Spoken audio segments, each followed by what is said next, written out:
Olá pessoal, vamos trabalhar agora um pouco sobre detalhamentos, tá? De algumas estruturas usuais, tá? Em madeira. Então eu encontrei um catálogo aqui bem completo para a gente estar comentando alguns tópicos. Eu vou deixar ele disponível para vocês, para quando vocês forem realizar, né?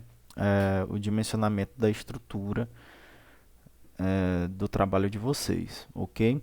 Então, é, esse catálogo ele nos diz o tipo de telha, tá? O tipo de telha, a, a inclinação mínima, né, exigida e o espaçamento das ripas, tá? Ou caibros, se você estiver utilizando caibro. Mas aqui eu acho que ele vai estar detalhado tudo em ripa, tá?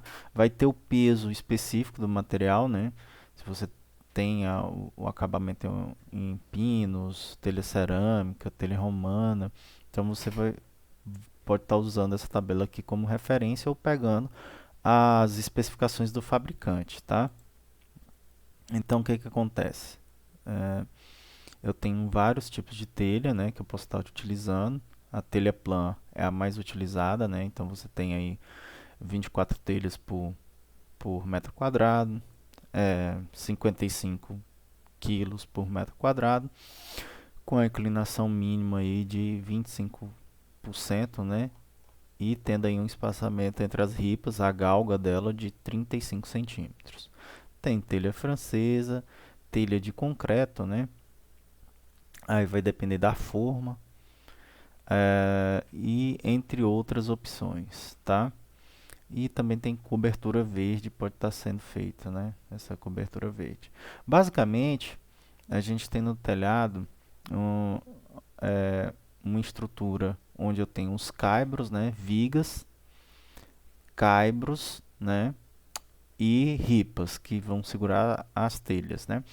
Ou eu posso ter apenas o vigamento, né, nessa direção e vários caibros nessa direção. Então, aí eu estaria excluindo a utilização de ripas, tá?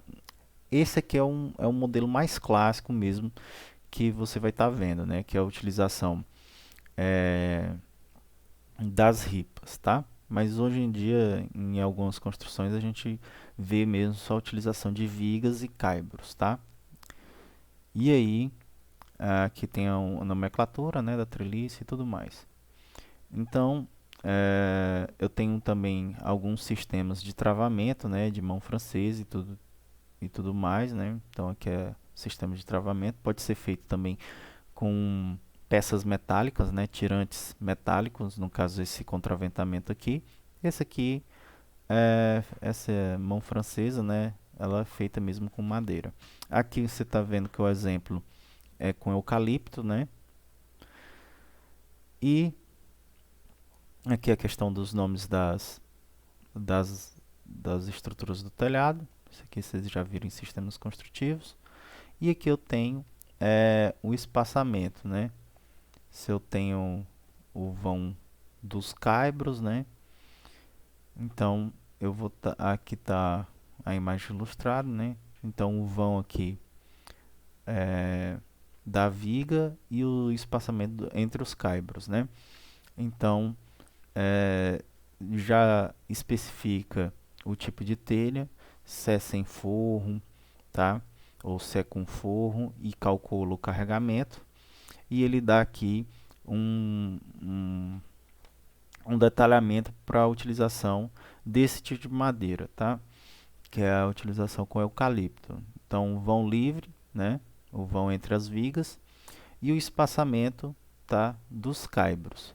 Se eu fosse fazer com com sub, excluindo as ripas, o espaçamento dos caibros seriam o espaçamento da telha, tá? E assim eu posso seguir o detalhamento, né, dessa especificação. Então, com forro, eu vou ter uma redução, né? Se você reparar aqui, do vão, né? Posso ter o vão, eu vou ter uma redução, talvez por incremento aí da do carregamento, você verifica que ele trabalha com diâmetros, né, de peças.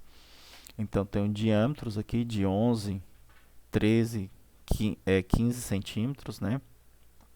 Se você quiser fazer uma relação, você pode trabalhar com a área, né?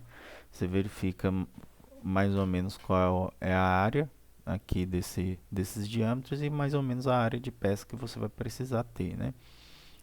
Então, o que eu gostei muito desse catálogo foi esses detalhamentos, né? Para a gente ter uma ideia. Tipo de estrutura de policarbonato, que eu vou colocar ali. Não tem por que usar forro, né, na estrutura de policarbonato. Se eu quero a entrada de luz, né? Então ele dá aqui o peso da telha, né? Eu posso pegar essa especificação do fabricante e fazer esse detalhamento, né? Dos espaçamentos, né? E eu vou estar instalando essa telha de policarbonato. Continuando, eu tenho a questão das teças, né? Essas aqui são as teças, aí os caibros e as ripas. O espaçamento das teças vai seguir, né, com relação ao carregamento, tá? E aí ele aqui trabalha com o diâmetro, tá, dessas teças. Então tem até teças duplas também, quando eu vou trabalhar com mourão de eucalipto. Mesma coisa se eu for fazer uma estrutura de telha de fibrocimento, tá? Então aí eu não tenho utilização de caibros, tá? Eu só uso as teças e já fixo a telha na teça. É um detalhamento bem interessante, né? Que eu trabalho com telha metálico de fibrocimento, eu não preciso nem de RIP nem de caibro, já fixo na teça, né? Que é o mais usual aí que a gente vê no nosso ginásio, em grandes estruturas, né? Questão de vigas, esse detalhamento aqui é bem interessante, né? Ele mostra até uma laje, né, de concreto apoiada em pilares e vigas aqui. As vigas são de madeira roliça, né? Então tem a união de duas. E esse fabricante também que trabalha com essas estruturas também especifica esses espaçamentos, né? O interessante é que quando eu trabalho aqui com esse catálogo, né, ele já dá ali um pré-dimensionamento. Então, o engenheiro, para fazer esse catálogo, ele já calculou essas situações. Então, você já tem a sua estrutura dimensionada aí quando você trabalha com eucalipto. Então, se eu for fazer uma estrutura com madeira de eucalipto, eu só vou estar utilizando esses detalhamentos aqui. Então, se eu quero um vão livre entre vigas de 4 metros, eu tenho que usar 3 toras de 15 centímetros, tá? Uma viga tripla ali, tá? Então, fica bem fácil você fazer esse dimensionamento e detalhamento, ó. Você pode ver que ele utilizou um software, né, para fazer esse cálculo com relação aos materiais dele, né? E aí também eu vou estar utilizando, né, ele colocou com piso de madeira, né? Mas normalmente aqui no Tocantins a gente utiliza laje, né? Não utiliza, a não ser que eu for fazer um mezanino, né? Lembra lá do mezanino? Eu posso utilizar essa situação, né? E aqui ele utilizou tudo com madeira roliça. Ele pode fazer um deck também, né? Questão aqui do vigamento que eu posso fazer no meu mezanino. Então ele dá também os espaçamentos necessários, né? Eu tenho um vão livre e aí eu tenho um espaçamento entre as peças, né? Eu vou estar passando para vocês, né? O exercício de hoje para vocês utilizar esse catálogo para dimensionar um mezanino, tá? Conforme as recomendações desse catálogo. Então, se eu der um mezanino com vão de 3x3, aí eu tenho que ter espaçamento entre esses barrotes aqui, né, de 70 centímetros, né? Se for 3,5, aí é 50, e o diâmetro de 15, né? E aí se eu colocar, eu tenho disponível só diâmetro de 13, então aí eu tenho que fazer essa compensação, né? Você vai verificar que ele já dá os valores aqui dos diâmetros possíveis, né? Então aí eu tenho que considerar como viga, talvez unir duas peças para vencer aquele vão de 3 aqui, ó.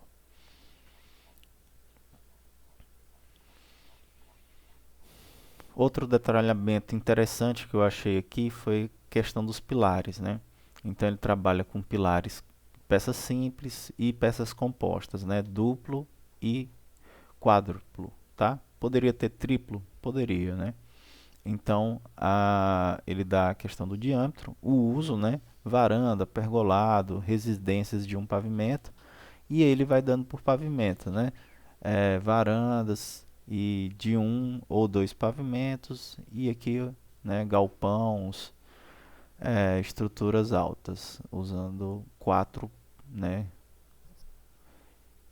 E aí ele define também a questão das emendas, né? Se eu for fazer um pilar ali na faixa de 7 metros, 8 metros, 10 metros, é, eu não posso ter uma emenda, né, em todos uma emenda que eu poderia dizer junta seca lá na alvenaria, eu não posso ter essa mesma situação aqui.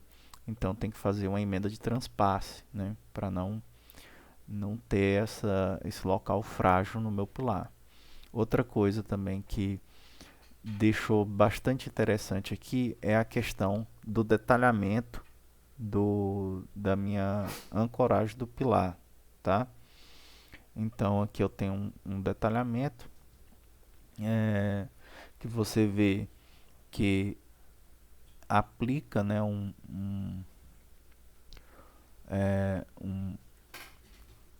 um concreto aqui que é para ser impermeável e com uma tinta, tá, asfáltica na madeira. A gente sabe que com o tempo esses polímeros eles têm um prazo aí de validade, então é meio complicado você fazer é, uma ancoragem desse tipo aqui, mas é a que mais se faz, tá? Eu tenho que ter uma ideia dessa, né? Que é a ancoragem mais utilizada é essa aqui. Mas a ideia aqui é não ter um acúmulo de umidade na base, né? Tentar expulsar essa umidade desse elemento estrutural. Outra ancoragem assim que é bem utilizada, né, e que seria mais correta, é a base, né, apoiadas em pinos metálicos. Então tem um furo da peça ali de madeira e eu ancoro ela dentro dos pinos, tá, que são instalados na minha fundação, na minha estrutura de concreto armado. Então aí, ó, eu também tenho a chapa ali que eu vou estar parafusando. Isso aqui previne um apodrecimento na base do pilar, né? Professor, mas aí o exemplo aqui está com eucalipto e com peças de madeira serrada, né, de seção retangular, também tem como fazer a mesma coisa, ok? Então esse detalhamento aqui tá bacana para visualizar isso, né, que eu posso fazer uma chapa de base, parafusar ou concretar ela e ancorar o meu pilar é, nessa chapa de base, tá? E aqui é o detalhamento dessa chapa de base que faz a ancoragem da estrutura de madeira na estrutura de concreto. E aí aqui eu tenho alguns detalhamentos de treliças, né? Então tem os tipos das treliças, tem uns carregamentos aqui, né? E essas treliças, né, são feitas para galpões, né? Pode ser utilizada em casas, é mais uma estrutura rústica mesmo, né, para ficar exposta. Então você tem todo o detalhamento aqui dos transpasses e é, questões também das ligações, como que são feitas, né, essas ligações. No caso, a maioria das ligações são feitas com barras rosqueadas, né?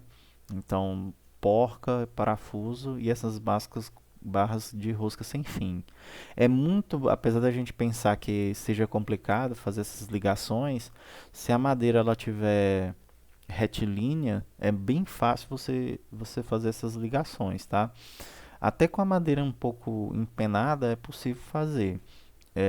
E a madeira também, o eucalipto, ele é bem fácil de você fazer esses furos. Então você com a furadeira ali de 600 watts, você já consegue fazer esses furos aí sem problema e com a broca já grossa, tá? Não precisa fazer um furo mais fino depois e mudando a broca, né? A questão mais de você já usar a broca grossa e você vai ter um problema ali do acabamento, tá? Quando ele passa de um lado para o outro, ele é, não vou falar que esfarela, mas ele cria algumas farpas, tá? Então tem essa preocupação. E aqui tá o detalhamento, né, das ligações dessas peças, né? Então eu posso estar utilizando, né, alguns dispositivos para fazer essa ancoragem.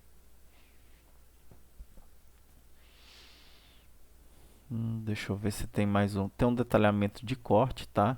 Se eu for colocar a viga, você tem uma chapa de ancoragem, né? Se eu não passar a viga por aqui, parafusar ela, eu vou ter que cortar ali e fazer o acoplamento de uma chapa de ancoragem, né? Acho que tem até o detalhamento aqui da chapa, tá? Fixação de vigas, né? Em pilares, para eu não ter que fazer essa assembladura aqui na, na peça em si, ó. Cortar a peça e enfiar a viga ali, tá? Então isso aqui seria uma situação.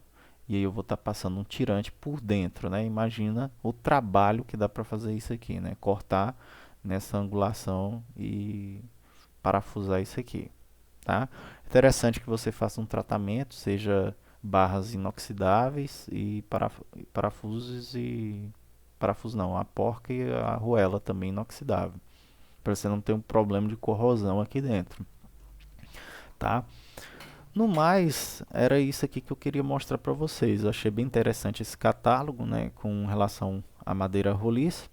E eu vou estar passando para vocês um trabalhozinho para dimensionar e detalhar uma estrutura aí de um mezanino, utilizando esse catálogo. Ok, gente? Então, até mais.